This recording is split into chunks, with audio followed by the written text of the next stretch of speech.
За бүгдээрээ сайн байцгаана уу? За тэгээд хэдий 100 болж байгаа наадмын дараа амралт зугаалгын цаг хэлсэн ч гэсэн цуглаан дээр хүмүүс ихэнх нь ирчихсэн байгаа харах сайхан байна. Тэгээд бүгдээрээ эзнийг эрэлхийлэн эзнийг хүсэмжилсэн сэтгэлээр ирсэн их баяртай байна. Тэгээд бүгдээрээ эзний үгийг харъя. Тэгээд бүгдээрээ ихтэй хамтаа залбирая. Эзэн бурхан минь танд бид үнэхээр баярлалаа. Яагаад вэ гэвэл та биднийг сонгосон. Та биднийг бас уучлсан, зөвшөөрсөн, инэрл хайр үзүүлсэн. Та бидний хинч биш байхад та өөрийн ард түмэн болгон. Чи бол миний хүүхэд, миний ард түмэн гэж та биднийг сонгон. Өөрийн үнэт өмчөө болгосон баярлалаа Иесус. Эзэн минь өнөөдөр та биднийг өөрийнхөө дотор хэн болгосныг өнөөдөр өөрийнхөө үгээр амьд үгээрээ бид нартай ярьж өгөөрэй. Бидэнд ухаарал гэгэрлийг та өгөөч эзэн минь. Бидний амьдралыг өөрчилж өгөөч. Бидний итгэлийг та өсгөж өгөөч. Эзэн минь энэ цагийг танд Иесусийн нэрээр би таны ариун таалал төлөвлөгөөнд даатгаж байна. Амен.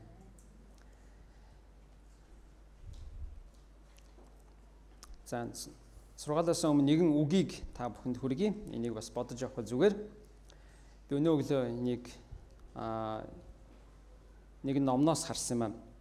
Өдөр бүрийг өөрийнхөө сүүлийн өдөр мэтээр өнгөрүүлээрэй.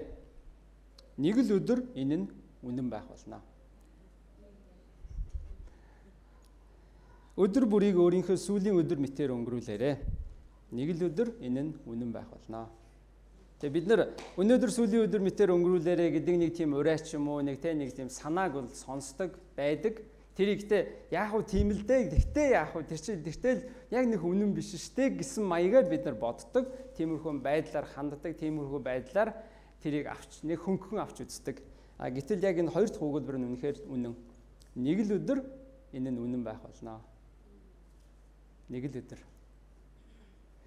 За тэгээ бүгдээрээ 1-р Петрийг цөмөрө гаргая. Тэгээд өнгөрсөн бүтэн сайн өдөр бид нар эзний үгээс яг 1-р Петрийн эхний хэсгээс бид нар эзний үг биднэрт ирсэн байгаа. Тэгвэл одоо цөмөрө үргэлжлүүлээд 1-р Петрийн 2-р бүлгээс цааш нь явъя. За 1-р бүлгийн эхний хэсэгт маань болохоор бид нарыг юунд уриалсан бэ гэхлээр эзэн Есүс Христэд итгэсэн бид нар яаж амьдрах вэ гэдгийг биднэрт уриалсан байна. Тэгээ ялангуяа би тэндээс нэгэн ишлэлийг дахин уншъя. Тэр бол 1-р бүлгийн 13-аас. Тиймээс та нар оюун санаагаа үйлдэл бэлтгэж, эрүүл ухаантай байж, Есүс Христийн ичлэлдээр та нарт өгөгдөх нэгүсэлд найдвараа бүрэн тавь. Дуулууртай хүүхдүүдийнхээ хувьд мэдэхгүй байхад чинь та нарт байсан урдийн хүсэл тачаалдаа бүү нийцвэл, харин та нарыг дуудсан ариун нэгний адил өөрсдийн бүхий л зам байдалтай бас ариун байгтун. Яагаад гэвэл би ариун учраас та нар ариун байгтун гэж бичигдсэн юм аа. За тэгээд ингээд цаашаа 1-р бүлэг маань яваад бид нарыг эзний үгийн дагуу амьдраараа эзэнд амьд найдвараа тавиарэ гэж уриалсан байгаа. Тэгвэл одоо өнөөдөр цөмөр 2-р бүлгийн 1-ээс 10-ыг өнөөдөр эзний үгээс харах болно. Энийг уншъя. 2-ын 1-ээс 10. Тиймээс та нар бүхэл өс хонзон, залмих, хоёр нүүр, атаа жөтөө болон гүтгэлэг бүхнийг хайж, үгийн цэвэр сүг нялх хүүхэд адил хүсэн тэмүүл. Ингэснээр та нар үүгээр авралт хүртлээ өсөх юм а. Хэрв та нар үнэхээр эзний инэрлийг амссан бол тэгэгтэн. Эзэн дээр ир. Тэр бол хүмүүст гологдсон боловч харин Бурхны өмнө сонгогдсон үнэт амьд чулуу билээ. Иймд амьд чулуу мэт болсон та нарч Есүс Христээр дамжуулан Бурханд тааламжит сүнслэг тахилуудыг өргөх ариун тахилч болохын тулд сүнслэг байшин болон баригдагтун. Энэ нь бичвэрт харагтун, сонсогдсон, сонгогдсон булангийн үнэт чулууг би Сион тавина. Түүнд итгэгч нь ичгүүрт орохгүй хэмээсэн байдаг. Тиймээс итгэгч та нарт энэ нь үнэт, харин үл итгэгчдэд барилгачдын голсон чулуу нь булангийн чулуу болвоо гэд бүдрүүлгийн чулуу, тэглэх хад болсон юм гэсэнчлэн болоо. Тэд үгэнд дуулуургүй байдгаас болж бүдэрдэг бөгөөд энэ нь тэдэнд таарсан аж. Харин та нар сонгогдсон угсаа, хаан тахилч, ариун үндэстэн, Бурхны эзэмшлийн ард түмэн юм а. Ингэснээр харанхуугаас та нарыг өөрийн гайхамшигт гэрэл рүү дуудсан түүний хүчирхэг үйлдэлийг та нар тунхаглах юм. Та нар урд нь ард түмэнч биш байсан бол одоо Бурхны ард түмэн болжээ. Та нар өршөөлийг хүртээгүй байсан боловч одоо та нар өршөөлийг хүртжээ. Амен.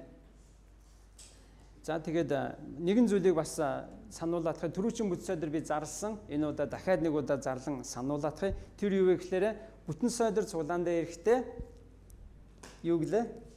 Цаасан Библийг авчирж байгаарэ гэсэн. Тэ гар утсан дээр байгаа Библийг цуглааны цагаар хүчнтэй тооцохгүй. Цуглааны үеэр гар утсан дээр Библийг хэрэглэхгүй шүү. Тийм учраас өнөөдөр миний сүүлийн удаа гар утсыг цуглаан дээр хэрэглэхийг зөвшөөрж байгаа. Сүүлийн өдөр, сүүлийн бүтэн сойдор. Харин дараагийн бүтэн сойноос та цаасан Библигүү хүрээдэрвэл та Библигүү сууна. Гар утсан дээр чинь Библи чинь байсан ч гэсэн таны гар утсыг унтраахыг далд хийхийг би хүсэж шүү. Тийм учраас дараагийн бүтэн сойноос хэрвээ та цаасан Библийг авчрахгүй бол Библигүү тэгэл хүний Библиэс хараад одоо сунаад гэсэн үг. Тэгэхээр одоо өөртөө утсан дээр бичиж тэмдэглэх хэрэгтэй болов, сануулгах хэрэгтэй болов ямар нэгэн байдлаар за би цаасан Библийг авчрах ёстой шүү гэдгийг өөртөө сайн сануулаарай. За энэ хоёрдугаар бүлэг дээр бол их чухал олон зүйл байгаа. Эхний хэсэг маань болохоор хоёрдугаар бүлгийн 1-ээс 3 дугаар ишлэл байна. Иймээс та нар бүхэл өс хонзон, залмих, хоёр нүүр, атаа жөтөө болон гүтгэлэг бүхнийг хайж үгийн цэвэр сүг нялх хүүхэд адил хүссэн тэмвэл ингэснээр та нар үүгээр авралт хүртлээ өсөх юм а. Хэрв та нар үнэхээр эзний инэрлийг амссан бол тэгэгтэн. За энийг Петр маань хэнд хандаж бичсэн бэ гэхээр Христэд итгэгч хүмүүст хандаж бичсэн байна. Тэгээд хандаж бичсэн хүмүүсийн за одоо дийлэнх нь еврей бус хүмүүс, магадгүй энэ дотор еврей хүмүүс байсан ч байж болно. Тэднэрт яаж амьдрах вэ гэдгийг нь уртлын бүлэгт нь зааж өгчөөд үргэлжлүүлээд одоо хэлж байгаа. За та нар өс хонзон, залмих, хоёр нүүр, атаа жөтөө болон гүтгэлэг бүхнээ хаяарай гэж байгаа. Яагаад энэ зүйлийг онцгойлон дурдсан болоо гэд бодох юм бол 1-р бүлгийн 22 дугаар ишлэлдэр нэг юм үг байгаа. Та нар үнэнд дуулууртай байснараа сэтгэлээ ариусгаж чин сэтгэлээсээ ах дүүсээ хайрлах болсон учраас бие биенээ зүрхний гүнээсээ хайрлаарай гэж байгаа. 22 дугаар ишлэлдэр. Тэгвэл бид нар Христэд итгэгчид бид нар нэгэн бие болсон бид нар бие биенийгээ чин сэтгэлийнхаа зүрхнийхээ гүнээс хайрлая гэвэл дараах зүйлсийг хаяарай гэж байгаа. Тэр нь юу вэ гэвэл өс хонзон, залмих, хоёр нүүр, атаа жөтөө, гүтгэлэг. Хэрвээ эдгээр зүйлсийг хаяхгүй юм бол Христэд итгэгчдийн дунд итгэлцэл, ойлголцол, бие бинийгээ дэмжих гэдэг зүйл байхгүй болно. Харин ч үүний эсрэг байгаа. За өс хонзон гэдэг зүйл юу вэ гэвэл хэн нэгний тухай бузар муу бодол тээж явахыг хэлж байгаа. Өс хонзон. Өс хонзон нь хорслыг гүнзгийрүүлдэг. Цаа талдаа бас нууцхнаар нөгөө хүнд маань муу юм болчоос гай зовлон тохиолдосоо гэж хүсэж явахыг хэлж байгаа. Өс хонзон гэдэг. Цаашлаад залмих гэж байна. Залмих гэдэг бол альва шудраг бус бүх зүйлийг хэлж байгаа. Шудраг бусал бүх юмыг бүгдээр нь энэ залмих дотор оруулж. За тэрэн дотор тайлан тооцоогоо буруу хийх ч орно, үний юмаа худлаа болгож, өөр болгож хэлэх ч орно. Ерөөсөө л бүх юм орж байгаа. Цаашлаад хоёр нүүр хуурамч байдал гаргах, дүр эсгэх, худал дүр үзүүлэх. Эсвэл өөрийнхөө дотоод мөн чанар, эсвэл жинхэнэ өөрийнхөө хүсэж байгаа зүйлийг өөр байдлаар гаднаа илэрхийлэхийг энэ бол хоёр дүр гэвсгэх гэж байна. Цаашлаад атаа жөтөө. Атаа жөтөө нь юу вэ гэвэл бусдад байгаа зүйлд атаархыг хэлж байгаа. Өөрт нь байхгүй харин бусдад байгаа зүйлд атаархыг атаа жөтөө. Цаашлаад гүтгэлэг. Гүтгэлэг гэдэг бол бусдын тухай муугаар ярих, муу, буруу, худал мэдээлэл бусдын талаар тараахыг хэлж байгаа. Тэгвэл эдгээр зүйлсийг Петр энэ захидлыг нь хүлээж авсан хүмүүст болон биднэрт өнөөдөр хэлж байна. За та нарын дунд итгэгч та бүхний дунд бие биенээсээ үс хонзон санах, бие биендээ зайлмих гаргах, хоёр нүур, атаа жөтөө, гүтгэлэг бүү байлгаарай гэж. Тэг энийг зөвхөн Христэд итгэгчид хоорондоо нөхөрлөхтэй, хоорондоо уулзахтаа гаргахаас гадна бүр энэ 10 дугаар бүлгийн 2 дугаар бүлгийн 12 дугаар эшлэл дээр байгаа. Тэрийг харах юм бол та нар нийгэмд хүртэл ингэж амьдраарай гэсэн санаа байгаа. Тэгхийн бол та нарыг муучилдаг, та нарыг гүтгдэг тэр хүмүүс чинь та нарын сайн үлсийг хараад Бурхныг магтах болно гэж хэлсэн байна. За тэгээд бид нар бас үнэхээр бодох хэрэгтэй. Бидний энэ өс хонзон, зайлмих, хоёр нүур, атаа жөтөө, гүтгэлэг гэдэг зүйл бол хүний зүр сэтгэлээс гардаг, амаар илэрхийлэгддэг, ихэвчлэн хүний оюун бодолд нуугдаастай байж идэг зүйлс ба. Ил нэг харагдаад байхгүй. Тийм учраас энэ Петрийн хэлж байгаа энэ үгийг бид нар үнэхээр тунгаан бодох хэрэгтэй. Надад ямар нэгэн хүний талаар өс хонзон байна уу? Хэн нэгний талаар би бузар муугаар бодол тээж явдаг. Тэрэндээ би ингээд тэрнээс ерөөсөө би чөлөөлөгдөөгүй. Тэрнийг ерөөсөө хаяагүй. Тэр хүнийг би уучлаагүй, өршөөгөөгүй, тэр хүнийг сул тавиагүй. Тэр хүний талаар ямар нэгэн юм дандаа бодож эсвэл цаагуурхнаа нууцхнаар муу юм болчаасаа энэ хүн жоохон зовчаасаа гэж бодож явдаг тийм юм байна уу?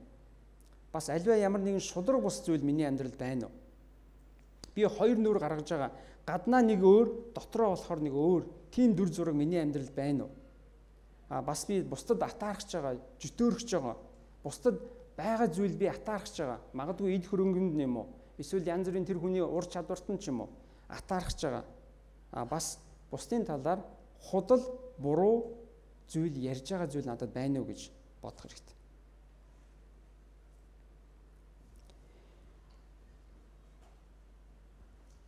Эргүүлээд Петр юу гэж хэлсэн бэ гэхээр эдгээр зүйлсийг та нар хайснаа хаяад тэгээд 2 дугаар эшлэл дээр үгийн цэвэр сүг нялх хүүхэд адил хүсэн тэмүүлээ гэсэн ба. За энэ их чухал үг байгаа. Үгийн цэвэр сүг нялх хүүхэд адил хүсэн тэмүүл. Үгийн сүг гэж хэлээд байгаа. За үгийн сүг гэдэг нь энэ бол ойлгомжтой Бурхны үгийг хэлж байгаа. Бурхны үгийн шим шүүсийг нь, Бурхны үгийн мөн чанарыг нь, Бурхны үгийн жинхэнэ утга учирыг нь, Бурхны үгийн амтыг нь, Бурхны үгийн үр дүнгийн би хүртье гэсэн хүсэл тэмүүллийн тухай ярьж байна. Бурхны үгийн цэвэр сүг нялх хүүхэд адил хүсээрэй гэж. За нялх хүүхэд гэхээр энэ бид нар хөвгүүл хүүхдийг төсөөлөх хэрэгтэй. Энэ хөвгүүл хүүхдийг ярьж байгаа. Хөвгүүл хүүхэд эхийнхээ мөмийг хөх гэж яаж зүтгэдэг вүлээ? Ээж нь бэлэн биш байхад л амаа ангаагаад л дайрдаг. Ээж нь хүлээжээ гэж тэгдэг те. Хүүхэд яг амаа ангаагаад ерөөсөл хинээс ч ичггүйгээр ерөөсөл зүтгэдэг, дайрдаг, тэрний араас явдаг. Тийм үү? Та нар бүгдээрээ л мэдэх бах. За зарим нь ээжүүд байгаа, зарим нь аауд байгаа, зарим нь дүүнэр ээж тэгж харж исэн байгаа. Нялх хүүхэд, хөвгүүл хүүхэд яаж ээжийнхаа мөмийг бүр тэс чадна бүр төвчгүйгээр дайраад ангаагаад ингээд дайрдагтай яг адилхан та нар Бурхны үгийн цэвэр сүг хүсэн тэмүүлээрэй гэж энд хэлээд байна.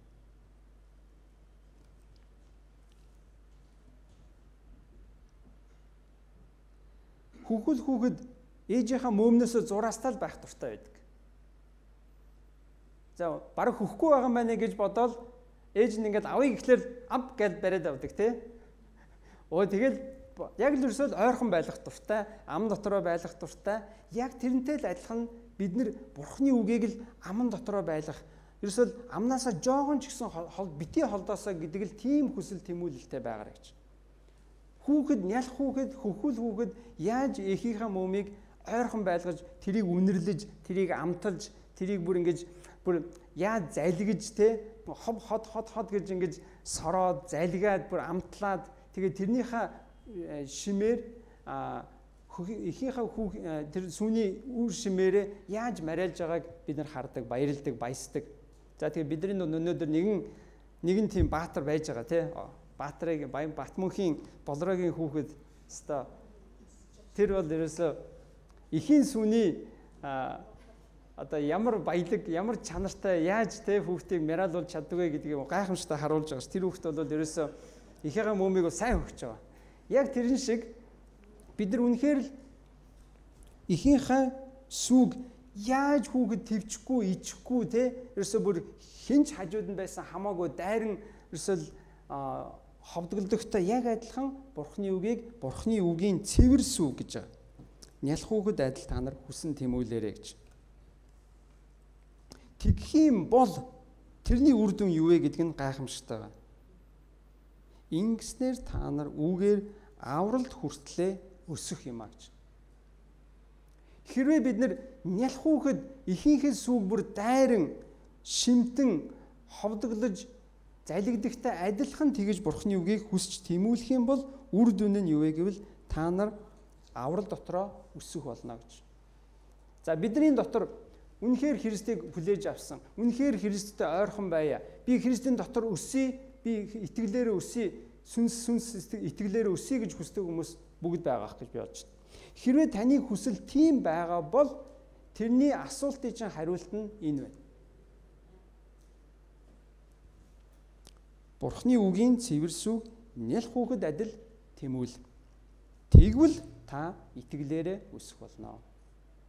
Нэг ёсондоо бид нар нялх хүүхэд шиг тэгж Бурхны үгийг шимтэн хүсч тэмүүлж дайрч бүрстөө тэрний араас зүтгэхгүй юм бол итгэлээр аврал дотроо өснө гэдэг зүйл байхгүй гэж хэлж байна.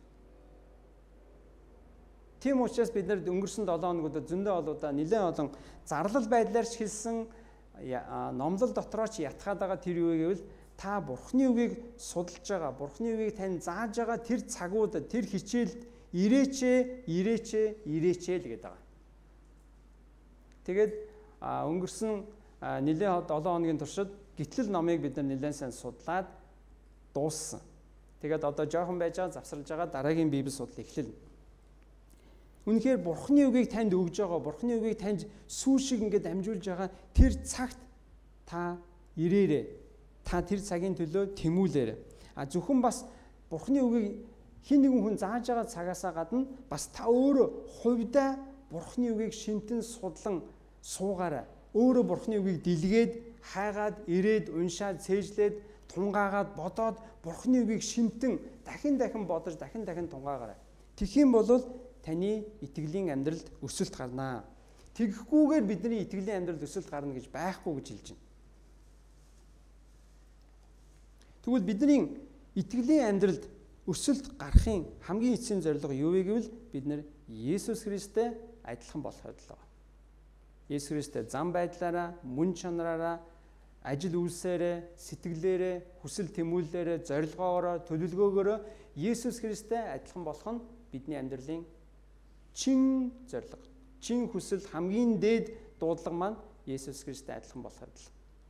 Тэгвэл тэгэх үйлсэд чинь, тэгэх тэмүүлэл, тэр аялалд чинь юу тус болох вэ гэвэл Бурхны үгийн цэвэр сүг нялх хүүхэд адил хүссэн тэмүүлээрэй гэж.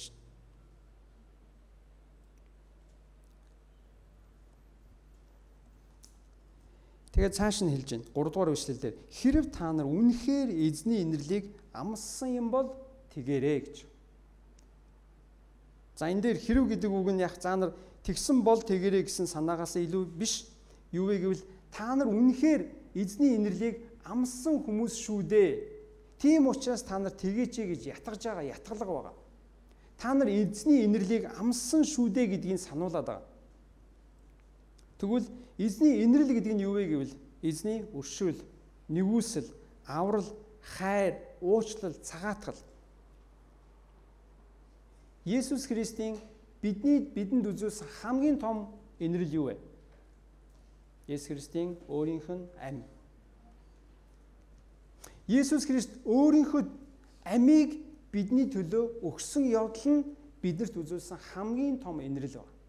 Хэрвээ Есүс Христ бидний төлөө өөрийнхөө амийг өгөөгүй байсан бол бид нар Есүс Христээр дамжин аврагдах боломжгүй байх байсан.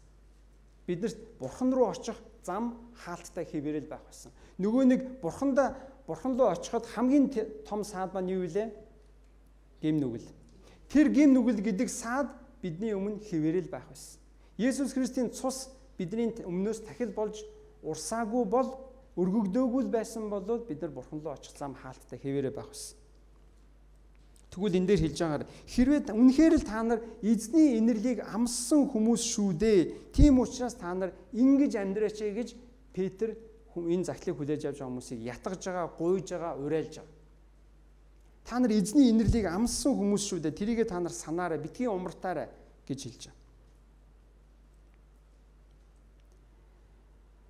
Тэгээ саяхан нэгэн олон улсад болсон үйл явдлыг бид түрүүхэн тэр жил бид нар явж байхдаа ярьж байсан. Тэр юу вэ гэвэл Таиландд саяхан нэгэн агууд нэг хөл бөмбөгийн хүүхдүүдтэй 12 хүүхэдтэй дасалжуулагчтайгаа нэг баг нэлээд хэдэн километр үргэлжилдэг агуу руу ороод тэгээ гинт орж ирсэн үерийн уснасаа болоод тэрэн дотроо гаццсан тийм үйл явдал болсон. Тэгээ тэр хүүхдүүдийг багштай одоо агуун үүдэн дээр тэд нар нөгөө дугуй могоо явж хамт авч явж исэн юмнуудаа бүр пүүз мүзэ хүртэл тайлаад ингээд орхицсан байсан учраас за энэ агуу руу орсон байна гэдгийг нь бол мэдчихсэн. Тэгээд тэднийг хайсаар байгаад 9 хоногийн дараа олсон. Тэгээ 9 хоногийн дараа олсноос хойш тэр агуу маань өөрөө дээшээ доошоо их явсан, зарим газар маш нарийнхан, зарим газар нь ус автцсан, хэдэн метрийн гүнзгий маш аюултай. Ерөөсө зүгээр л нэг хуурай зам биш. Ерөөсө нэлийн эд хэсэгт нэгээд үер болоод ус автцсан учраас тэр хүүхдүүдийг гаргаж аавна гэдэг бол маш аюултай одоо зорилт болсон. Тэгээд тэрийг хүүхдүүдийг авахын төлөө маш их олон ажил хийсээр байгаад тэгээд үнэхээр гайхамшигтайгаар 4-5 хоногийн дотор бол тэднийг бүгдээрийн эсэн минь гаргаж авсан. Гэхдээ энэ гаргаж авах үйл ажиллагаа бол тийм амархан байгаагүй. Яг л энэ бол маш их ийм одоо бартаа ихтэй тийм зам, тийм агуу. Тэгээд тэнд бүр олон улсын маш сайн туршлагатай тэгээд агууд шумбдаг, тийм агууд бүр шумбдгаараа мэрэгсэн тийм хүмүүсийг дуудаж тусламж авсан баг. Тэгэд энэ үйл ажиллагаанд хамгийн их том үүрэг гүйцэтгэсэн хүн болохоор нэг англи шумбагч байгаа. Тэр болохоор Answorth гэдэг нэртэй хүн. Тэр хүн би саяхан мэдээгээр уншиж байхад яг ингэж хэлж ирсэн. За энэ үйл явдал бол маш том одоо урд нь хизээж хийж байгаагүй зүйл хийгдсэн. Энэ урт харанхуй бэрхшээлтэй агуугаас нэг л хүнийг амьд эсэн минь гаргана гэдэг бол өөрөө гайхамшиг. Харин 13 хүнийг бүгднийг эсэн минь гаргана гэдэг бол хизээж дахиж давтагдахгүй зүйлээ гэж хэлжсэн. Тэгээ энэ хүн өөрөө маш туршлагатай хүн. Гэхдээ тэр хүн нэгийг нь ядаж амьд гаргах юм бол энэ бол аль хэдийн гайхамшиг. Харин 13 уулын энэ гаргана гэдэг бол дахиад хизээж болохгүй үйл явдлаа гэж хэлжсэн. Тэгэд энэ хүний хэлж байгаа нь юу вэ гэхээр энэ ямар хүнд одоо үйл явдлын одоо зорилт байсан гэдэг бид нар харуулж байгаа. Тэгээ харин яг энэ хүүхдүүдийг энэ багштай аврах үйл явцын дунд үеэр хүчлэрэгчийн савнуудыг хүүхдүүд рүү ингээд наашаа цаашаа зөөж исэн нэг шумбагч хүн, нэг Таиланд шумбагч хүн өөрөө хүчлэрэгч байгаа дутагдлалд ороод харамсалтайгаар нас барсан. Яг 5 өдрийн. Тэгвэл энэ шумбагч өөрөө хүчлэрэгчийн сав үүрээд бариад хүүхдүүд рүү зөөж исэн хүн өөрөө хүчлэрэгчийн сав нь өөрийнх нь хүчлэрэгч нь дутагдаад тэгээд нас барсан харамсалтай. Тэгээд энэ үйл явдлыг хүүхдүүдэд бас тэр доор нь хэлээгүй юм байлаа л да. Гарч ирснээс нь хойш нэлээд байлгаж агаад бас хүүхдүүд аврагдаад эмнэлэгт очиод сэтгэл санаа нь арай тайвширсан хойно хэлсэн. Тэгээд харин энэ мэдээг сонсоод тэр 12 хүүхэд багштайгаа бүгд уйлсан. Өөрсдийг нь аврахын төлөө маш олон хүмүүс ажилласан. Тэгээд дээрэс нь нэг хүн амнасаа алдсан байна гэдгийг сонсоод бүгдээрээ уйлсан байсан. Тэгээд үнэхээр өөрсдийг нь амьд байлгахын төлөө нэг хүн аль хэдийн нас барчихсан байна гэдгийг сонсно гэдэг бол тэднэрт бол их хүнд цохилт. Тэгвэл яг үүнтэй адилхан үүнээс ч илүүгээр Есүс Христ биднийг амьтаа болгохын тулд өөрөө амиа өгсөн. Энэ шумбагч хүүхдүүдэд хүчил төрөгч өгөхийн тулд өөрийнхөө хүчил төрөгчийг алдан байж амиа өгсөн. Тэгвэл Есүс та биднийг амьтаа болгохын тулд өөрийнхөө амийг өгсөн. Зөвхөн цөөн тооны хүмүүсийн төлөө биш, харин бүх хүн төрлөختийн төлөө Есүс Христ амиа өгсөн. Тэгээ бүх хүн төрлөختөн Есүс Христээр дамжин, Есүс Христийн өргөсөн тэр цусаар тэр өөрийнх нь амиар дамжин аврагдах боломжтой болсон. Энэ бол үнэхээр яг энд хэлээд байгаа. Та та нар эзний инэрлийг амссан хүмүүс шүү дээ гэдгийн утга учир энд байна. Та нар эзэн та нарын төлөө юу хийснийг та нар санаач. Эзэн та нарын төлөө амиа өгж, эзэн та нарт хайр инэрлээ, уучлаа, авралаа үзүүлсэн шүү дээ. Тийм учраас та нар ингэж амьдраач гэж хэлээд байна. Тэгээ бид нар Есүс Христ миний төлөө юу хийж өгсөн бэлээ гэж бодохдоо нэг жижигхэн алдаа хийх гэдэг. Тэр юу вэ гэхээр Есүс Христийн яг миний төлөө өгсөн тэр өргөл тахилыг тэрийг бодхоос илүүгээр яг надад юу хийцэн бэ гэж жоохон бодохдаг. За намайг ямар хүнд байхад намайг ямар байхад яатсан бэлээ. Намайг ямар харанхуугаас гаргаад яасан бэлээ гэд. Энэ бол зөв байх ёстой. Энэ бол гэрчлэх ёстой зүйл мөн. Гэхдээ хамгийн түрүүнд өөр дээрээ тусгаж бодхоос өмнө Есүс Христ миний төлөө амиа өгсөн шүү гэдэг зүйлийг л хамгийн түрүүнд бодох ёстой. Есүс Христ миний төлөө амиа өгөөгүй байсан бол Есүс намайг архичин байхад мань архинаас гаргаж өгч чадахгүй байх байсан.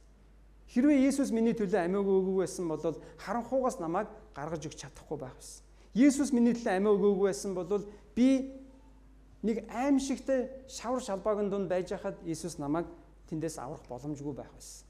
Тийм учраас бид нар хамгийн түрүүнд Есүс намайг яасан бэлээ гэж бодхоос яг хувь хүнийхээ өөрийнхөө амьдралд тусахаас өмнө юу бодох ёстой вэ гэхээр Есүс миний төлөө бас хүн төрлөختийн төлөө өөрийнхөө үнэтэй амиа өгсөн шүү гэдгийг бодох хэрэгтэй. Тэгээд дараа нь Есүс намайг ямар амьдралтай байхад нь намайг ямар болгосон бэ? Харанхуугаас гэрэл рүү гаргасан, намайг архичин байхад архинаас гаргасан, намайг гмийн боолшол хүлээстэй байж хахад Есүс намайг чөлөөлж өгсөн гэдэг зүйлийг дараа нь бодох хэрэгтэй.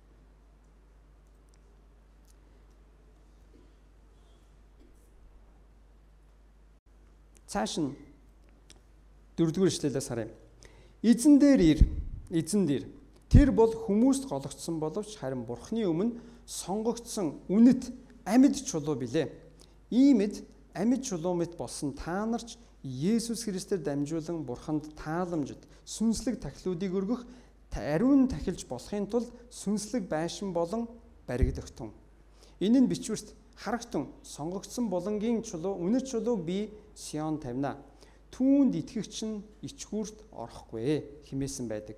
Тиймээс итгэгч та нарт энэ нь үнэтэй, харин үл итгэгчдэд барилгачдын голсон чулуу нь булангийн чулуу болов гэд бүдрүүлгийн чулуу тэглэх хад болсон юм а гэсэнчлэн болоо. Тэд үгэнд дуулуургүй байдгаас болж бүдэрдэг бөгөөд энэ нь тэдэнд таарсан ажээ. За энд хиний тухай яриад байна гэхээр Есүс Христийн тухай бас бидний тухай ярьж байгаа. Тэгвэл хэрвээ Есүс Христийн тэр авралаар дамжин Есүс Христийн биднэрд үзүүлсэн инэрлээр дамжуулан Есүс биднийг хэн болгосон бэ? Ямар үүрэг хариуцлагыг өгсөн бэ гэдгийн тухай Петр цааш нь бичиж байна. Тэгэд энд Есүс Христийг хэн гэж хэлсэн бэ гэвэл үнэт амьд чулуу гэж хэлсэн ба. Есүс Христ бол үнэт амьд чулуу. Ингэж хэлэхдээ хуучин гэрээнээс иш татаж хэлсэн ба. Хуучин гэрээн дээр Есүсийн тухай зөвгөнсөн ишлэл байгаа.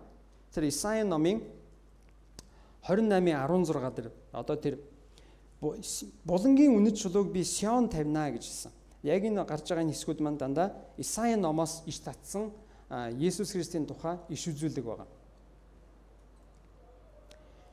Есүс Христийг булангийн чулуу гэж хэлсэн. Бас амьд чулуу, үнэт чулуу, сонгогдсон чулуу гэж хэлсэн байна. За тэгээд энэ дээр гардаг энэ булангийн чулуу гэдэг ойлголтын талаар 3 янзын тайлбар байдаг. Тэр 3 янзын тайлбар гуруулаа л Есүс Христээр ойлгож болно. Гуруулангийн л хамааруулж ойлгоход ерөөсөн алдаа гарахгүй. Эхнийх нь юу вэ гэхээр булангийн чулуу гэдэг бол байшин барьж эхлэхдээ хамгийн буланд тавьдаг хамгийн ихний чулуу гэсэн. Тэгээд тэр булангийн чулуунаасаа барилгын хан хоёр тишээ ингээд тэлээд явна. Тэгээд энэ бол нэгсэндээ одоогийн орчин үеийнхаар бол одоо байшингийн суур чулуу тавьж байгаатай адилхан. За энэ бол байшингийн булангийн чулуу. Бас нэг ойлголтын тайлбар нь юу вэ гэхээр арк гэж байдаг те байшингийн. За ялангуяа эртний байшингуудад яг юм дугуй хэлбэрийн хаалга шиг. Тэгээд тэр дугуй хэлбэрийн аркийн барихтаа хамгийн төгсгөл нь хамгийн голд нь ордог нэг гол чулуу байна. Тэр гол чулуу тавигдчихэж яг тэр арк маань өөрөө яг хэлбэрээ хадгалж барьж идэг. Тэр хэрвээ унчих юм бол ингээд нураад ороод ирдэг. Тэгэхээр яг тэр яг тусгай хэлбэрээр зүсээд бэлтгээд тавьсан яг тэр голын хамгийн сүүлийн яг тэр чулуу болохоор яг тэр аркан номон хэлбэртэй хаалгыг яг барьж идэг гол чулуу. За тэгвэл Есүс Христийг бас яг тэр ийм номон хэлбэртэй хаалганы тэр голын сүүлийн яг дунд хэсгийн хамгийн чухал чулуу гэж тайлбарладаг нэг тайлбар байна. Бас нэг тайлбар нь болохоор пирамид хэлбэрийн байгууламжийн хамгийн орой дээр нь тавьдаг онцгой хэлбэртэй төгсгөлийн чулуу. Пирамидын хамгийн төгсгөл дээр нь тавьдаг хамгийн тэр онцгой хэлбэртэй чулуу. Тэгээ тэр чулуу бол яг хамгийн төгсгөлийн чулуу учраас бусад чулуунуудаас өөр хэлбэртэй байна. За төмөр төсөөлөд үзэх юм бол дөрвөн талаас ирж байгаа тэр пирамидын дөрвөн талыг дөрвөлнгийн багтаасан тэгээд үзүүртэй тийм чулуу байж иж тэр маань пирамидын төгсгөлийн чулуу болно. Тэгэхээр энэ чулуу бол пирамид дотор пирамидын бусад чулуунууд тийм байж болохгүй. Бусдад нь бол зөвхөн нэг талаа ингээд хөөгөө явцсан байж байгаа. Тэгж яагаад хамгийн төгсгөлийн чулуу бол яг пирамидыг төгсгөх чулуу. За тэгвэл энэ бол хэрвээ энэ тайлбарыг үзэх юм бас л яг адилхан. Есүс Христ бол яг хамгийн онцгой бас цорын ганц хамгийн үнэтэй хамгийн өөр юмар орлуулах боломжгүй чулуу гэсэн. Тэгээ харамсалтай нь яг энэ дээр хэлсний дагуу энэ сонгогдсон энэ үнэтэй энэ амьд чулууг хүмүүс голсон гэж хэлсэн байна. Барилгачид тэр чулууг голсон. Энэ үйл явдал юуг яриад байна гэхээр Есүс Христийг энэ дэлхий дээр эрэхт нь хүртэл оруулчих төрүүлээд авах буудал орон гэр байшин байгаагүй. Тэгээд төгсгөл нь Есүс Христийг алсан. Есүс Христийг голоод энэ чулуу хэрэггүй гэд еврейчүүд Есүсийг үхэлд авчирсан. Тэгвэл тэр гологдсон чулуу маань харин төгсгөлдөө явсаар байгаад Бурхны хамгийн үнэтэй, хамгийн нандин, хамгийн чухал чулуу болсон. Тэрийг энд хэлж байгаа. За тэгээд саяхан бид нар манай ажлынхан хэдэн хүмүүсийн хамт бид нараас Израиль явсан гэдэг та нар зураг хөрөг үзүүлж байсан. Тэрэн дотор байсан баха. Яг Иерусалимийн хотын хуучин хэрмийн доор яг Соломон хааны үед Бурхны өргөөг барьж явах үед олборлж исэн чулууны уурхай руу бид нар орсон. Тэгээд тэр лөө орох юм бол яг ингээд чулуу ингээд дөрвөлжлөөд ухаад яг ингээд авдаг. Тэгэл тэрийг дээш нь зөөгөөл Бурхны өргөөг барьж исэн ба. Тэг яг нэгэн ийм бас нэг яриа байд юм байна. Тэр юу вэ гэхээр яг мэдээж яг бодиттой биш байх л да. Гэхдээ бидний хэлэх гээд байгаа энэ зүйлтэй бас их ойлгоход их тус болох. Тэр юу гэхээр яг Бурхны өргөөг яг барьж явах үед чулуу олборлагчид нэгэн онцгой чулуу, нэгэн онцгой хэлбэртэй чулууг олборлож явах явцдаа дээш нь гаргаад за та нар энийг хэрэглээрэй гэд явуулсан байна. Тэгсэн чинь өргөөг барьж исэн хүмүүс болохоор өө яасан хачин хэлбэртэй чулуу энэ ерөөсө бусад чулуунуудаас өөр юм байна гэд нөгөөтгөө ингээ гууруу шидтсэн гинэ. Тэгэл барилгын ажил цаашаа явагдал байсан. Тэгээд хамгийн төгсгөлдөө яг нөгөө нэг чулуу хэрэг болсон. Тэр чулуу нь яг онцгой маш өөрийн гэсэн хэлбэртэй тийм чулуу хэрэг болсон. Тэгээд за тийм чулуу явуулаач гэгээд нөгөө чулуучтаасаа доошо мэдээ явуулаад асуусан чинь наа чулууг чи аль хэдийн та нар руу явуулсан штэ. Та нар руу аль хэдийн явуулаад өгчихсөн гэд. Тэгсэн чинь нөгөөдөл нь нөгөө түрүүн хэрэггүйгээд голоод хайчихсан нөгөө гуруу шидчихсэн чулуун юм байна гэд тэд нар гуруугаа орсон чинь бөөн зэрлэг мэрлэг ургаад нөгөөтг нь танигдахын аргагүй болчихсон. Гэхдээ яг хөө тэрийг олборлж гаргаж аваад тэгээд тэр байшин дуусгасан гэсэн нэг тийм яриа байд юм байна. Яг тэрэн шиг Есүс Христ энэ дэлхий дээр ирэхэд Есүс Христийг ирэхэд хүмүүс чи хинч биш өөрийгөө бурхан гэж өргөмжилсөн нэгэн гэж доромжилж голж хайсан. Харин тэгвэл энэ дээр хэлэхдээ хүмүүст гологдсон тэр чулуу Бурхны өмнө бол харин 4-р эшлэл дээр байгаа. Хүмүүст гологдсон боловч харин Бурхны өмнө сонгогдсон үнэт амьд чулуу билээ гэж Есүс Христ. Бурхны өмнө бол Есүс Христ сонгогдсон үнэт амьд чулуу. Тэгвэл яг тэр сонгогдсон амьд үнэтэй чулуутай Бурхан биднийг адилтгсан байна. Тэрний үгээр 5 дугаар эшлэлээр байна. Иймэд амьд чулуу мэт болсон та нар Есүс Христээр дамжуулан Бурханд тааламжит сүнслэг тахилуудыг өргөх ариун тахилж болохын тулд сүнслэг байшин болон баригдаарай гэж. Тэгвэл бид нар Есүс Христээр ирснээсээ хойш Бурхан биднийг хэн болгосон бэ гэвэл амьд чулуу болгосон. Тэр амьд чулуу нь ямар зоригтой вэ гэхээр Бурханы тэр сүнслэг өргөөний нэгэн чулуу. Бурханы өргөөг барих, Бурханы өргөөний нэг хэсэг нь Бурханы өргөөний үйлсэд оролцох, хувь нэмрээ оруулах нэгэн амьд чулуунд болж. Та биднийг хинч биш байхад Бурхан биднийг өөрийнхөө тэр ариун сүнслэг өргөөг барих нэгэн тоосог, нэгэн үнэтэй амьд чулуу болгон өөрчилсөн байна. Шинэ гэрэн дээр хэлсэн ба. Дэлхийн суур тавигдахаас өмнө Бурхан биднийг сонгоо авсан гэж.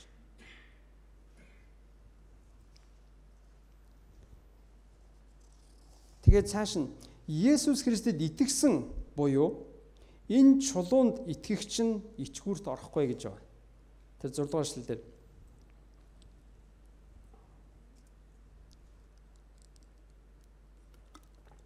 Сонгогдсон булангийн чулууг би Сион тавина. Түүнд итгэгч нь ичгүүрт орохгүй. Хэрвээ та Есүс Христэд итгэлээ тавьсан бол та ичгүүрт орохгүй. Харин Есүс Христэд буюу энэ амьд чулуунд, энэ Бурханы сонгосон үнэт чулуунд итгэлээ тавиагүй бол харамсалтай нь тэр чулуу таны хувьд бүдрүүлгийн чулуу, тэглэх хад болно гэсэн. Нэг бол энэ чулуу таны хувьд үнэт чулуу байх болно, эсвэл таны хувьд тэглэх хад болно гэсэн.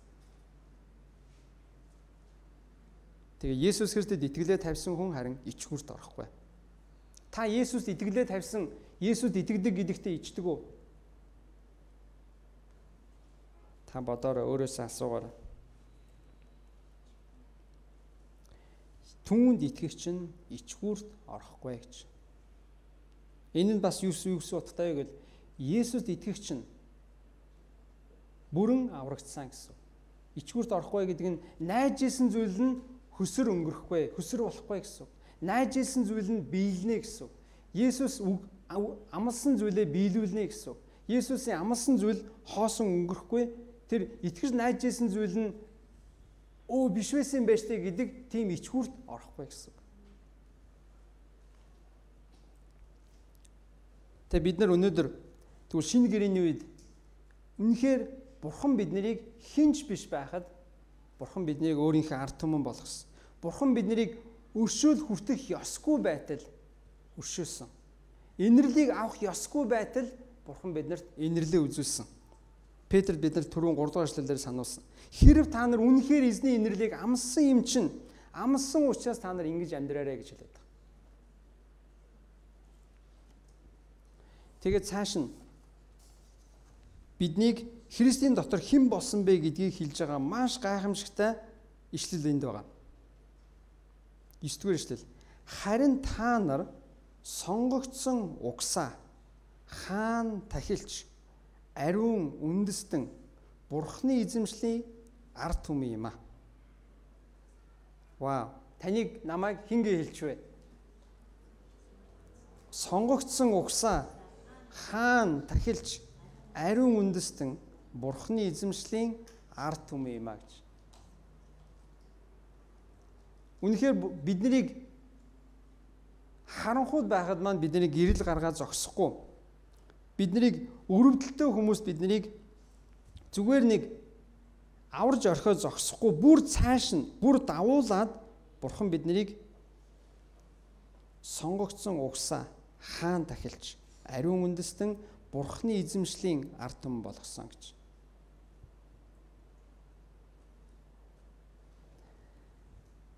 За, сонгогдсон угсаа гэдэг бол Бурхан биднийг энэ дэлхийн суурьаас өмнө сонгосон гэдгийг бид нар дахин сануулж. Бид нар бол Бурханы сонгогдсон ард түмэн шүү. Бурхан өөрөө биднийг сонгож авсан ард түмэн. Хаан тахилж гэж хэнийг хэлээд байна гэхээр хаан тахилж гэж юу хэлээд байна гэвэл бид нар Бурханы сайн мэдээг, Бурханы мэдээг тунхаглах учиртай тахилчтай гэсэн үг. Хааны элчнэр гэсэн үг. Хааны зарлагууд нь гэсэн үг. Хааны мэдээг хүргэгчт нь гэсэн үг. Хааны мэдээг хүргэдэг хаан тахилч артам.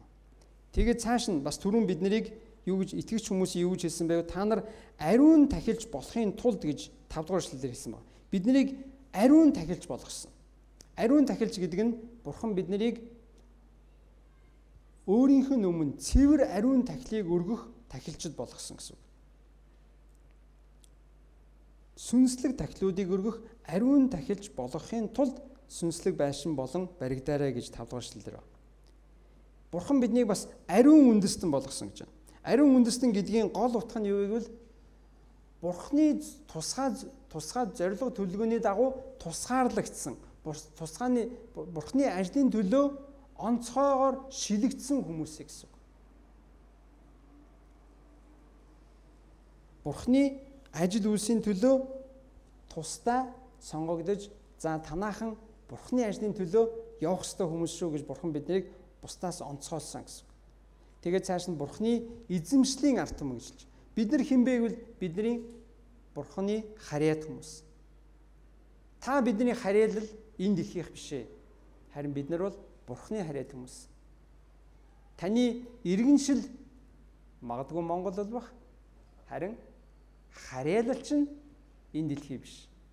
Байх ёстой. Та энэ дэлхийд харьяалагдаж явна уу? Харин Бурханд харьяалагдаж явна уу? Бидний харьяалал бол Бурхан. Бурхан биднийг өөрийнхөө эзэмшлийн ард түмэн гэж хэлсэн. Энэ бол ерөөсөө зүгээр л гайхамшигтай. Бурхан биднийг хинч биш байхад, Бурхан биднийг гим нүгэл дотроо үгсэн байхад, гим нүгэл дотроо биднийг бүр үгчгсэн, ялзарцсан, өмхирчгсэн байж байхад Бурхан биднийг зөвхөн тэндээс гаргаад зогсохгүй. Хасах цэгээс тэг цэг рүү авчираад зогсохгүй, тгээс нь цааш нь дахиад нэмэх рүү навьцсан. Зүгээр нэг авраа цэвэрлээд орхичоогүй. Бүр цааш нь ариун үндэстэн, ариун тахилчид, хаан тахилчид, Бурханы эзэмшлийн ард түмэн болгож өөрийнхөө мэдээг тунхаглах үүрэг зорилгыг биднэрт өгсөн. Цөмөрө Гитлэл номын 19:5-аас нэгэн яг энэтэй холбоотой ишлэлийг уншъя. Гитлэл номын 19:5.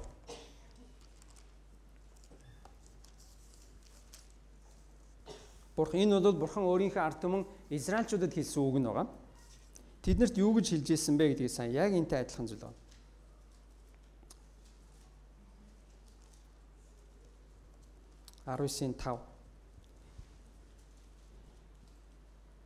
Хэрв та нар одоо миний дууг дуулууртай дагаж миний гэрээг сахих аваас та нар бүх ард түмний дундах миний үнэт өмч байх болно. Учир нь бүх дэлхий минийх. Та нар надад тахилчдын хаан тулс ариун үндэстэн болох болно гэж. Саяны шинэ гэрээний үг байгаа зү. Дахиад уншъя. Хэрв та нар миний дууг дуулууртай дагаж миний гэрээг сахих аваас та нар бүх ард түмний дундаас миний үнэт өмч байх болно. Учир нь бүх дэлхий бол минийх. Та нар надад тахилчдын хаант улс ариун үндэстэн болох болно гэж. Тэг үнэхээр та бодоод үзтээ Бурхан таныг намайг өөрийнхөө сонгосон шилмэл тусгай онцгой ард түмэн өөрийн харьяаны эзэмшлийн ард түмэн болгоод та биднийг хаан тахилч ариун үндэстэн болгож тавьсан байна.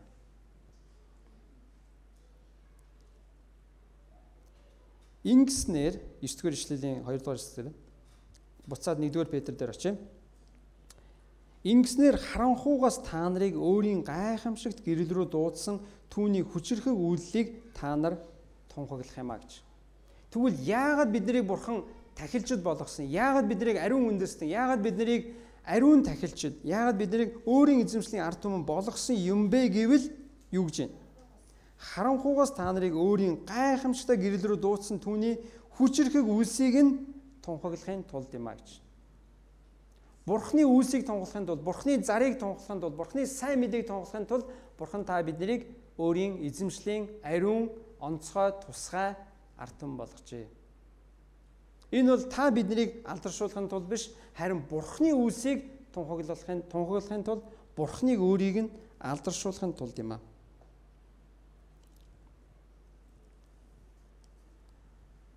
Тийм учраас энэ 10 дугаар эшлэл дээр байгаа. Та нар урд нь ард түмэнч биш байсан бол одоо Бурхны ард түмэн болжээ.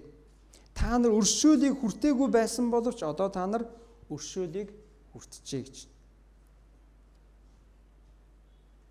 Тэгвэл бид нар урд нь хинч биш байхад Бурхан биднийг өөрийнхөө хүүхдүүд ард түмэн болгож өөрийнх нь агуу үлсийг тунгалуулахаар биднэрт үүрэг зорилго өгсөн байна. За энэ бол Библиэлд Есүд итгэдэг тэр булангийн чулуун найдварыг тавьсан хүнийг хэн болгосон бэ гэдэг Бурхны тодорхойлолт нь байна. Булангийн чулуунд хүмүүс гологдсон боловч харин Бурхны өмнө сонгогдсон амьд чулуунд итгэлээ тавьсан хүмүүсийг Петр буюу Бурхан биднэрт юу гэж хэлж байна гэвэл сонгогдсон угсаа хаан тахилж ариун үндэстэн Бурхны эзэмшлийн ард түмэн юм а гэж. За тэгвэл Бурхан биднийг ийм ариун үндэстэн тусгай онцгой болгочоод байхад бид нар яаж амьдрах вэ гэдгийг Петрт бидэрт хэлээд байгаа. За бид нар улсын их хурлын гишүүн гэдэг хүнээс нэлээд зүйлийг горддог, тийм үү? Улсын их хурлын гишүүн гэдэг хүн бол ард түмнээс сонгогдсон, ард түмний олон саналыг авсан, ихээр дэмжигдсэн, олон хүмүүс тэр хүн найдвараа тавьсан, олон хүмүүс тэр хүнийг сайн зүйлийг хийнэ гэж итгэж найдаж байгаа, гордож байгаа, тэр хүнээс их юмыг хүлээж байгаа хүн, тийм үү? Тэр хүнийг бидний хүсэж байгаа, хүлээж байгаа горилгод хүрээсээ тийм стандартаар бас амьдраасаа гэж хүсдэг. Тэгтэл хэрвээ их хурлын гишүүн маань бидний хүсэж байгаа ядаж энгийн хүмүүсийн тавьдаг стандартаас дор амьдраад байвал ямар вэ? Ёс суртахууны хувьд энгийн нийгэмд байдаг хүлээн зөвшөөрдөг зүйлсээс доогуур байвал ямар вэ? Харин Бурхан биднийг өөрийнхөө сонгосон ард түмэн болгосон. Тэгвэл бидний амьдралын хэв маяг маань, амьдралын үзэгдэх байдал нь зөвхөн гаднаа биш, бас дотроо. Түрүүний нөгөө нэг хоёр нүур гаргахгүй гэдэг. Тэ? Дотроо ямар байна? Яг тэрүүгээр амьдр. Та нар атаа жөтөөгүйгээр, өс сонзонгүйгээр, хоёр нүур гаргахгүйгээр, залмихгүйгээр, гүтгэлэггүйгээр энэ бүхнийгээ хаяад Бурхны өмнө харин Бурхны цэвэр үгийн цэвэр сүг нялхуугчиг хүсэж тэмүүлж амьдраарай гэж.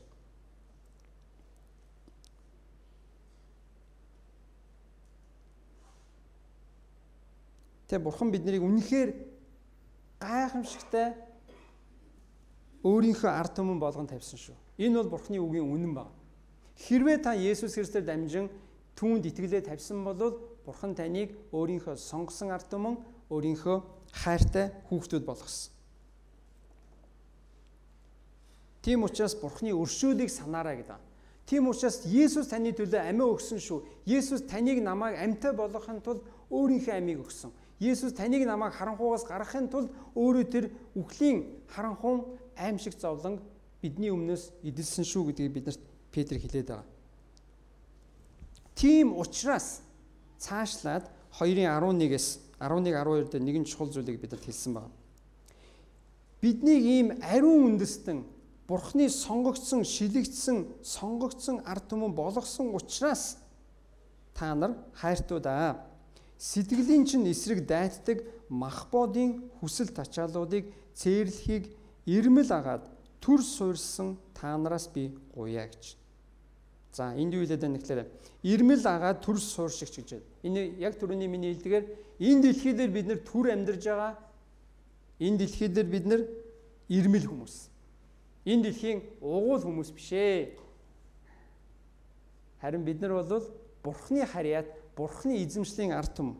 Тийм учраас та нар сэтгэлийн чинь эсрэг дайтдаг, дайн дажин хийж яадаг. Та нарыг доош нь хийж, та нарыг ялж, сүйтгэж, хөнөөж, хулгайлж, сүйтгэж, мөхөөхийн төлөө байдаг Махбодынхоо хүсэл тачаалуудыг цээрлээрэй гэж. Тэр Махбодын чинь хүсэл тачаал ямар зоригтой, ямар санаатай байна вэ гэхээр та нарын сэтгэлийн эсрэг, сүнсний чинь эсрэг, та нарын итгэлийн эсрэг, та нарыг сүйтгэж, эвдэлж, хулгайлж, хөнөөж, мөхөөхийн төлөө байдаг тэр Махбодынхоо хүсэл тачаалуудыг та нар цээрлээрэй гэж. Цээрлэхийг би та нараас гуй гэж. Та нар өөр ард түмээ. Та нар бол сонгогдсон ард түмэн. Та нар бол Бурхан Есүс Христийн цусаар ариун болсон ард түмэн. Та нар бол сонгогдсон, шилэгдсэн ард түмэн. Их хурлын гишүүнээс бид нар өндөр стандартыг хүсдэг. Ёс суртахууны өндөр хэм хэмжүүрийг бид нар хүсэж байгаа. Харин өнөөдөр хангалттай нь харамсалтай нь Монгол тийм биш байна. Их хурлын гишүүнд ямар ёс суртахууны хэм хэмжүүр тавих вэ гэдгээ ч хүртэл тогтоож чадахгүй л байгаа. Бэлгийн завхралд орчихсон хоёр гишүүнийг яаж чадахгүй байгаа. Тэрийг нь буулгаад авчий гэдэг хууль нь ч тодорхой биш. Ёс суртахууны хэм хэмжээ нь ч тодорхой биш. Харамсалтай. Харин тэгвэл Бурхны ард түмэн бид нар, та нар ард түмэн Бурхны сонгогдсон ариун үндэстэн шилэгдсэн хааны тахилчид сонгогдсон угсаа учраас та нарын эсрэг дайтжээдэг, та нарын сэтгэлийн, итгэлийн, сүнсний чинь эсрэг дайтжээдэг тэр бие махбодынхоо хүсэл тачаалуудыг та нар цээрлээч гэж би гуяа гэж.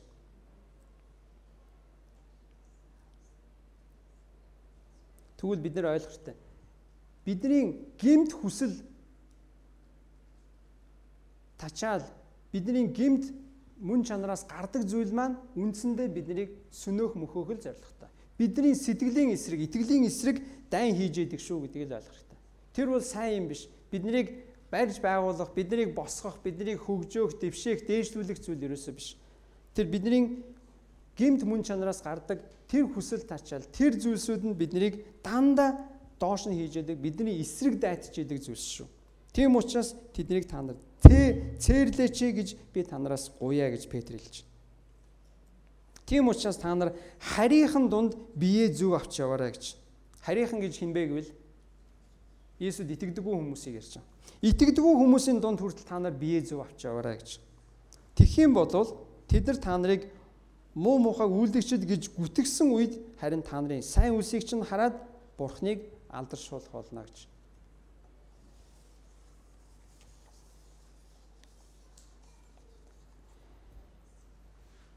Тэг үнэхээр энэ хэсгээс Петр биднэрт юу хэлээд байна вэ гэхээр бид нар Есүс Христийн дотор хэн болсон бэ гэдгийг биднэрт маш их хэлж байна.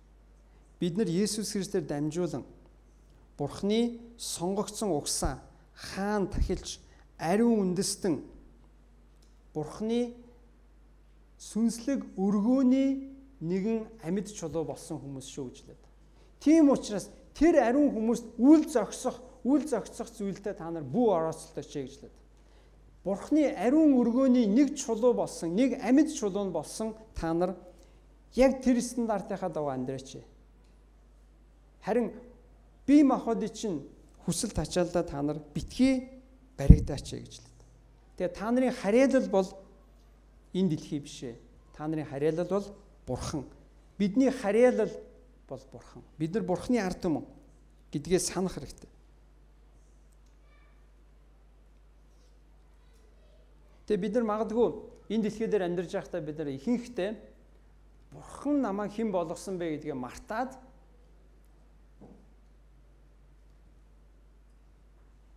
яах вэ? Бусдын жишгээр л амьдарчээ.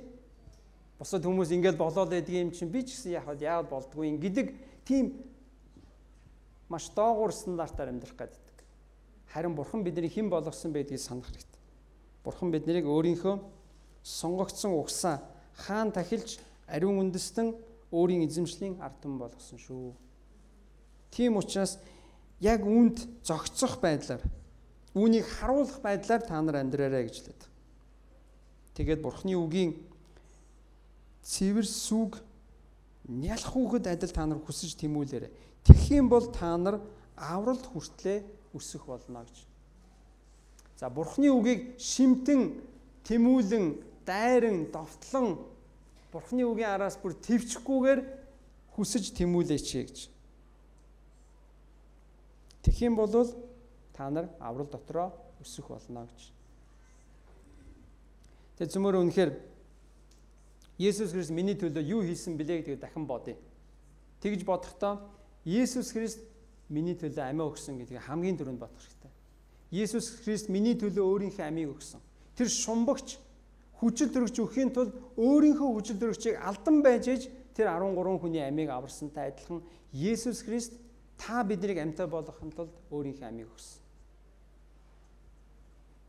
Тэгвэл хэрвээ та Есүс Христийн гэж өөрийгөө овголдог бол, та би Есүсийнхээ гэж та овголдог бол, та Бурхны сонгогдсон угсаа хаан тахилж ариун үндэстэн Бурхны эзэмшлийн ард түмэн гэдгээ битгий мартаарай. Тэг яг үүнд таарах байдлаар амьдраарай гэж хэлж. Тийм учраас бүгдээ үнэхээр Бурхан миний төлөө ямар их нэгүслийг үзүүлсэн бэ? Бурхан миний төлөө ямар их хийсэн бэ гэдгийг битгий мартцгаая. Тэгээд яг тэрэнд таарах байдлаар зүмөр амьдрцгаая. Тэгхийн бол бид нар бие махбодынхоо тэр хүсэл тачаалыг гүйцэлдүүлж амьдрахгүй, харин Бурхны дуудлагын дагуу Бурхны надад үзүүлсэн тэр гайхамшиг тунхаглаж амьдрч чадах болно. Амен. Бүгдээ эзний өмнө очиж залбирцгаая. Халелуя. Эзэн Бурхан минь, танд бид нар үнэхээр баярлалаа. Та биднийг ард түмэн биш байхад, үнэндээ хинч биш байхад та бидэнд өөрийнхөө овгийг өгч, таны харьяат болгож, Бурхны ард түмэн, таны эзэмшлийн ард түмэн, үнэт, амьд, чулуу болгон та өөрийнхөө энэ сүнслэг өргөөний нэгэн амьд чулуу болгон та биднийг өрж, байгуулж, барьж, босгож биднийг бас хэрглэж байгаа тань талархах эзэн минь ээ. Эзэн минь, үнэхээр бид нар тэр бүхнийг авах зохистой хүмүүс бишээ. Харин та бидний Христийн цусаар дамжуулан, Христийн бидний төлөө үзүүлсэн өршөөл нэгүслэр дамжуулан та биднийг амьд чулуу болгон та энд байлгаж байгаад баярлалаа эзэн минь ээ. Та амьд бол гэдэг энэ чуулганд Христийн бие гэдэг нэгэн том тэр амьд өргөөнд та биднийг амьд чулуу болгон сонгож дуудаж шилж авсан баярлалаа эзэн минь ээ. Эзэн минь, үнэхээр бид нар таны бидэнд өгсөн дуудлагын дагуу таны үйлсийг тунхаглахын тулд та бидний хэн болгосон бэ гэдгийг санаж, яг тэр жишиг хэмжүүрийн дагуу бид нар амьдрахад та бидэнд туслаач. Бид нар ухарч, төөрч, бодилж, ухралт хийж харанхуй руу буцаж явхаас та биднийг хамгаалаач гэж гоо. Харин биднийг та гэрэл гаргасан шигэ бидний гэрэлд үргэлжлүүлэн урагшаа тууштай алхахад, тууштай амьдрахад та бидэнд туслаач гэж гоо. Есүс Христ, та бидний төлөө бүхнийг боломжтой болгож өгсөн танд талархъя. Есүс, та бидэнд авралыг хайрлсан баярлалаа Есүс эзэн минь. Та бидэнд нэгүслээ үзүүлсэн баярлалаа Есүс. Халелуя. Есүс эзэн минь, үнэхээр таны нэгүсэл өршөөлийн төлөө танд талархъя. Таны инрэл хайрын төлөө танд баярлалаа. Таны аврал өршөөлийн төлөө танд баярлалаа эзэн минь. Халелуя. Есүс эзэн, та бидэнд туслаач. Есүсийн нэрээр. Амен. Тэг бүгдээрээ босоод эзнийг магтцгаая, эзнийг хүндэлцгээе. Тэгээд эзэн үнэхээр эзнийг чин сэтгэлээсээ цөмөр эзэнд ариун тахилжийнхаа дуудлагын дагуу эзнийг магтцгаая.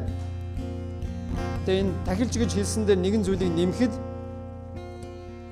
итгэгч хүн болгоныг Бурхан тахилж гэж хэлсэн ба. Итгэгч хүн болгоныг хэн нэгэн онцгой нэгэн хүнийг тахилж болгоогүй, харин Есүс Христэд найдварыг тавьсан бүх хүнийг ариун тахилчаа гэж хэлсэн. Тэрний юу вэ гэхээр итгэгч хүн болгон Бурхны өмнө өөрөө хэн нэгнээр дамжуулахгүйгээр, хэн нэгэн удирдагчаар, хэн нэгэн пастораар, хэн нэгэн лам хуургаар дамжуулан очих хэрэггүй. Харин өөрөө шууд сэтгэлээсээ Бурхны өмнө очих боломжтой гэсэн. Та яг одоо байгаа газраасаа яг одоо өөрийнхөө чин сэтгэлээсээ Бурхны өмнө очих боломжтой болсон гэсэн. Таныг Бурхан өөрөө тахилж болгож тавьсан. Тэр тахилж юу хийдэг байсан бэ гэвэл Бурхны өмнө өргөлийг авчирж өргөдөг. Бурхны өмнө тэр тахилыг өргөдөг хүн байсан. Тэр нь болохоор Бурхан болон ард түмний хооронд зууч байсан.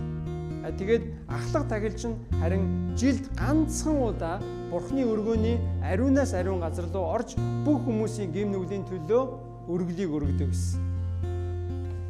Тэгвэл өнөөдөр Есүс Христийн амиар, Есүс Христийн бидний төлөө өргөсөн өргөлөөр тахилаар дамжуулан Бурхан биднийг хүн болгоныг тахилж болгосон.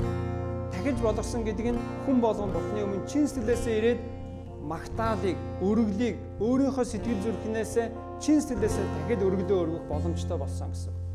Тийм учраас бүгдээрээ одоо эзний өмнө очицгоо, эзний өмнө чин сэтгэлээсээ тэр сүнслэг магтаал, хүндэтгэл, талархлыг цөмөр өргөцгөө, эзнийг магтцгаая.